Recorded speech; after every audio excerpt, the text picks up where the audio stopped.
இங்க ராஜான்னு ஒருத்தர் இருக்கார், தொழில்துறை மந்திரி. அவர்கிட்ட நான் கேள்வி கேட்டேன். மக்கள் கேட்குறாங்க, நிறைய தொழிற்சாலை கொண்டாந்துட்டீங்க, அந்த தொழிற்சாலையுடைய நிலை என்ன? எத்தனை புரிந்துணர்வு ஒப்பந்தம் நடைமுறைக்கு வந்திருக்குது? எத்தனை தொழிற்சாலை ஆரம்பிச்சிருக்கிறீங்க? எவ்வளவு முதலீடு பண்ணியிருக்காங்க? ஒவ்வொரு தொழிற்சாலையுடைய நிலைமை என்ன? எத்தனை தொழிற்சாலை முடிஞ்சு பயன்பாட்டுக்கு வந்திருக்குது?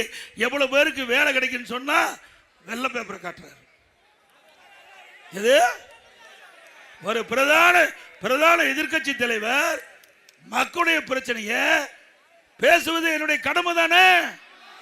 அதுக்கு தானே நீங்க பிரதான எதிர்கட்சின்னு இருக்குது சட்டமன்றத்தில்.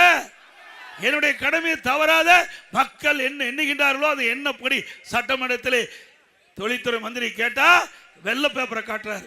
உண்மைதான், ஒண்ணுமே செய்யல, வெள்ளை பேப்பர் தான் இருக்கும். காட்டுனது உண்மை, ஒண்ணுமே செய்யல. செஞ்ச போது செஞ்சா தானே காட்ட முடியும். என்னென்ன செஞ்சனு. ஆக அவர் உண்மையை ஒத்துக்கொண்டதுக்கு நன்றி.